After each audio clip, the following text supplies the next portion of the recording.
Welcome back to the channel.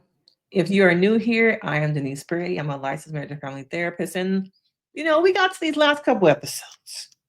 Who's surprised? Okay? Who is really surprised? Because it ain't me. Okay?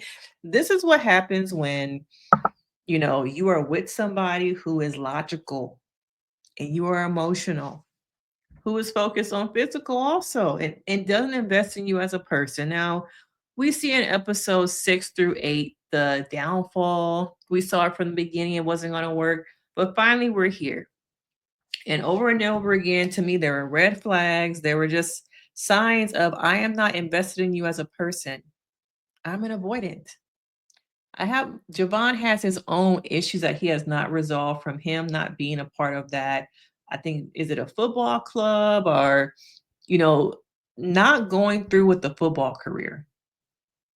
And so that made him emotionally distant, not really cater to the needs of the women he's been with because there's a lot of hurt there.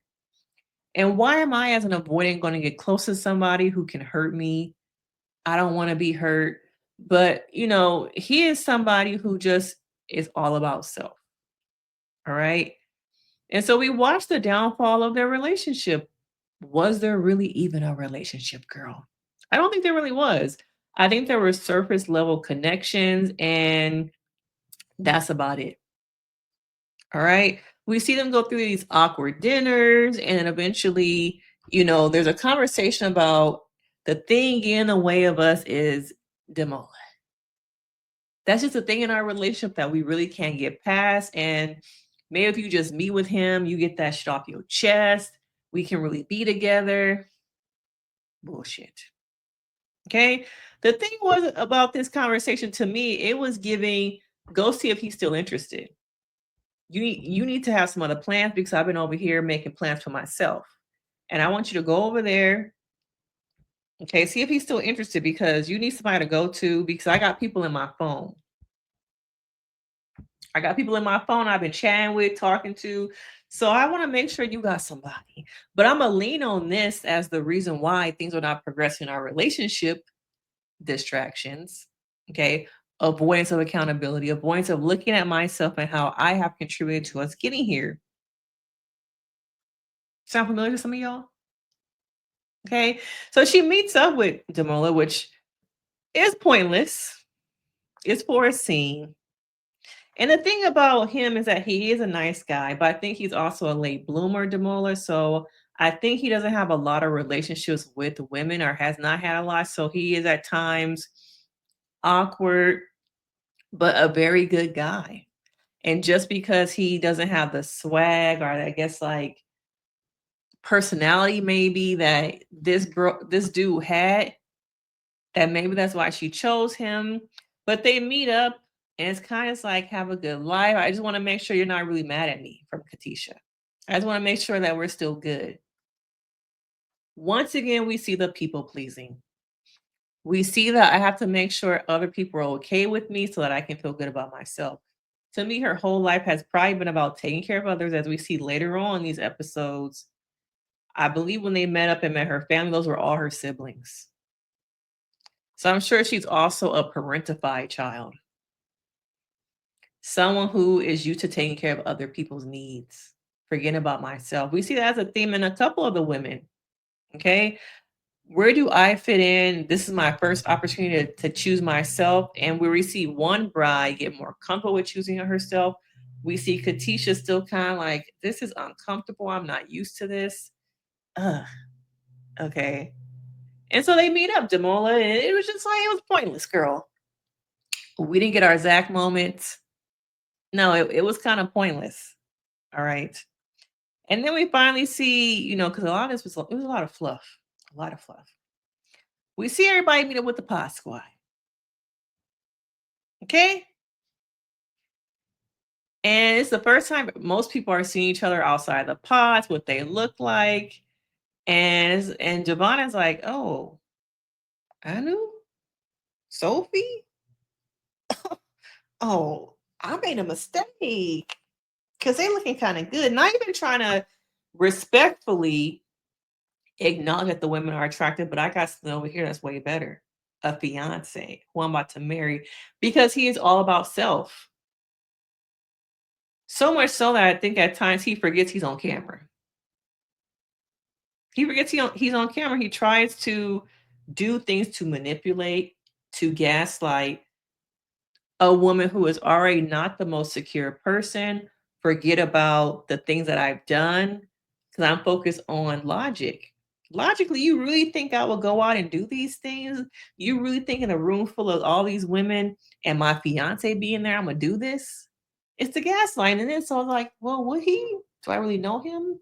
The character that he showed me in the pods is not the same as what my mind is telling me. You see her gaslighting herself and you see him gaslighting her. So his gaslight is going into her like, oh man, like maybe I'm wrong. Okay, maybe I'm wrong, but you are not. And often people find themselves being gaslit, and then you sit there like, damn, maybe I am crazy. Maybe I'm tripping. And that's a way for your partner to get away with things, to keep you in a relationship, to keep you isolated also. Because there's another party that probably doesn't share some of this stuff with your friends because you're worried about what your friends might think of this person. So you keep it to yourself. You keep it to yourself. And then as we see with Katisha, when she starts to open up woman to woman to some of these women who are also in the pod, it's like, oh, maybe, yeah, maybe this ain't really right. You see the wheel start to turn when she's mean with the ladies, like, oh, maybe you're right. I think her name is her other girl named Sadora? Maybe you're right, girl. Because he's a liar. A liar, a liar, a liar. Okay? He is so focused just on physical things. He's not invested in himself and becoming a better person. So how can he invest in you? Okay? How can he invest in you when he's not invested in himself?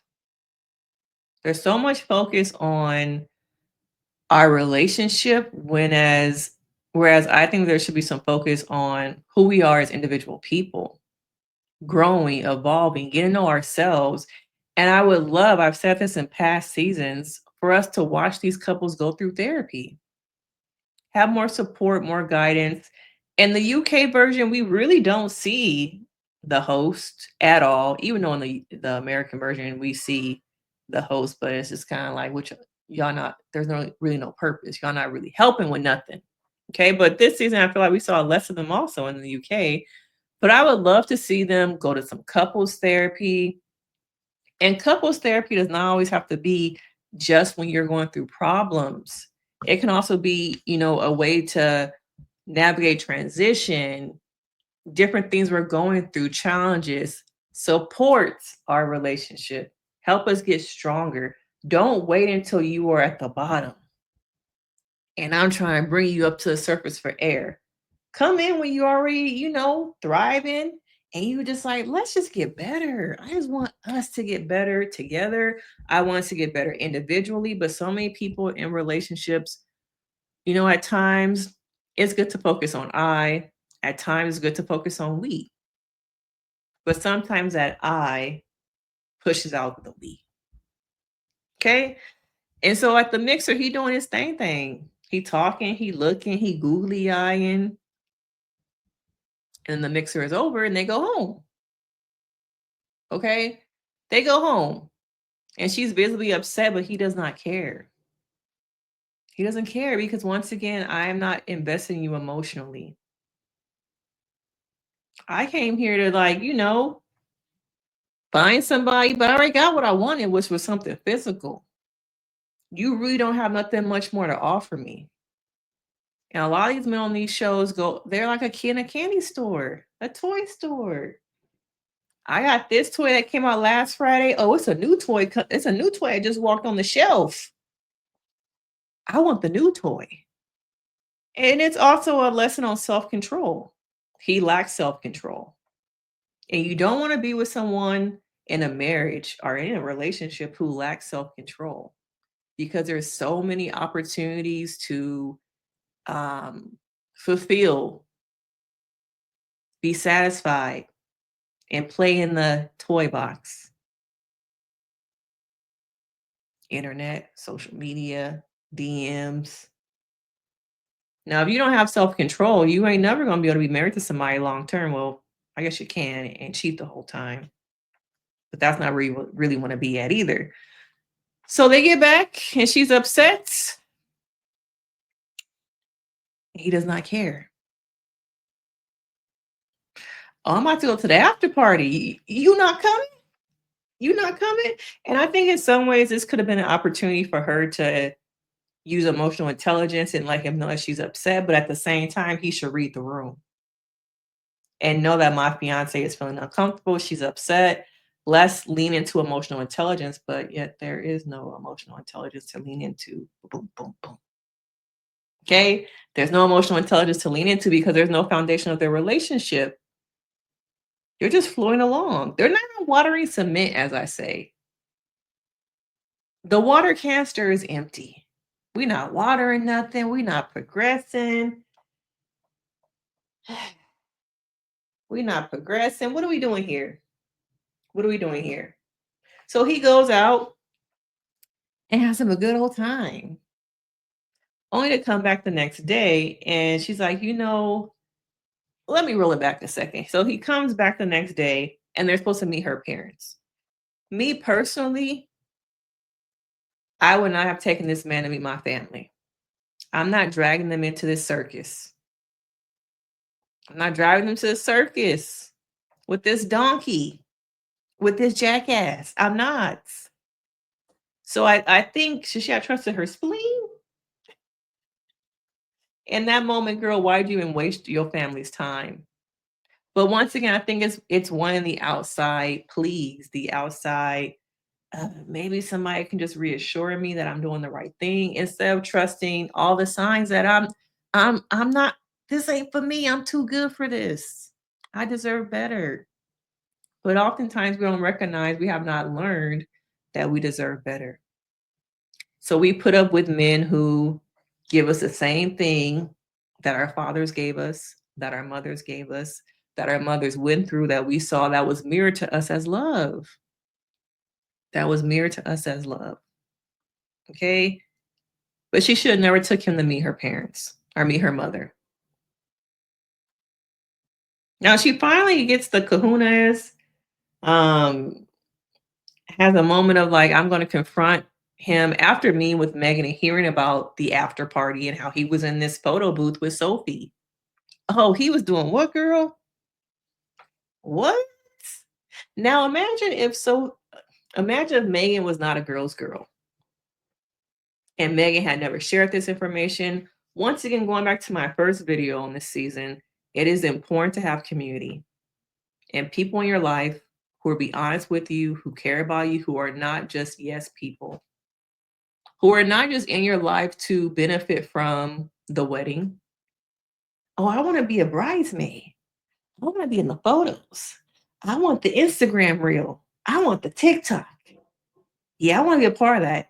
Are you invested in me as a person, my health, my happiness, and my long term marriage? A lot of y'all don't think about that. The people you invite to have access to your life, to these momentous events, these milestones, engagement parties, weddings, bridal parties, bachelorettes, are they invested in the future of your relationship? Are they there to have a good time, have some drinks, and be on a vacation? I need y'all to recognize who y'all have in your lives. Now she confronts him after speaking with Megan, and he gaslights her. You really think I'm that type of person? I was not even with Sophie all night. We were in the photo booth arguing, and I'm like, what do you have to argue about? Y'all not even supposed to really know each other. So that to me made no sense. Okay, arguing about what? Arguing about what? I wouldn't even have given him the peace of my mind of having this conversation. I would have packed my shit, left a note, and been chuck up the deuces, like they said at the party. Chucked up the deuces. Okay. because he's not worth me spending any more of my time or my words. Even when she decided to leave and she left a note, he had that same smirk he had on his face the whole season. Ripped up the note and went back to swiping, went back to the apps. He did not care. The only thing he cared about was his reputation. Oh, you're not about to have me on TV looking like I'm a fool. So he has a dialogue, and I'm going to confront Kieran and Megan about what they said to Katisha because Katisha's only not here because of them. No self reflection, girl. No time to look at myself and see, oh, I'm part of the problem. My actions, my words, me not pointing to my relationship, me not caring about the person. But it's easier sometimes for people to blame others. So they meet up. They meet up, which was another scene, which I guess we need some drama because this season has not had any drama. It's been kind of boring, y'all, but I got through this episode. Okay, but I'm kind of done after this video, to be honest with you. Um, but he confronts them and they were like, yeah, we saw you talking to other girls being disrespectful. And he continues on, no, you didn't. I wasn't there. He's really caught up in um the language of you said I was with Sophie all night. I was not with her all night. Semantics. Not, encompassing like it was disrespectful, you should have been at home. None of that. Now, the one thing I was like not too happy with this scene about was when Megan, became emotional. I thought Kieran could have comforted her quicker and sooner and also stepped in and said, hey, bruh, not my girl. We supposed to be homeboys, but you're not gonna talk to her like that. So I was a little disappointed because he seems a tad uncomfortable with confrontation and this whole dynamic. And he's kind of in the middle. You're supposed to be my friend, but this is my future wife. He should have stepped up more, y'all. Let me know in the comments if you think he should have stepped up more. But ultimately, Kieran does go outside and confront her. He has really been putting into me intention with the dates, taking her to that dance hall. Very much intentional, having great intentions, okay? But at the end, it was never going to work between them. Okay, between Katisha and Javen. You're not worth me saying your name right. You really not. But at this point, we still have 4 couples. And to me, I want to know from you guys, what do you think it is about the UK version that the social experiment works better there than it does here? I'm gonna say we probably will get, let's say, 3 weddings, as in we say I do. I think it would be like kind of crazy for everybody to say yes, but I'm like, that could happen for everybody to say yes. But I want to know from you guys, what do you think it is about the UK version that's more successful? Is it that people are more invested in emotional intelligence, really here for love, really here for relationships and not TV? But once again, somebody snuck in, a couple of them, Mr. Spleen snuck in too. But what do you think it is about this season? Where the couples just seem more compatible probably than we did first season. But let me know your thoughts on this season. It's been it was kind of boring. Okay, but as a therapist, I gotta pull something out. Okay, so let me know your thoughts. Hit that like, subscribe to the channel, and once again, turn your post notifications. Let me know your thoughts. Are you waiting for the weddings? Okay, I don't know. I ain't got nothing else because it's been kind of boring. I'm not gonna cap. It's been kind of boring. All right. But I will see you guys in the next video.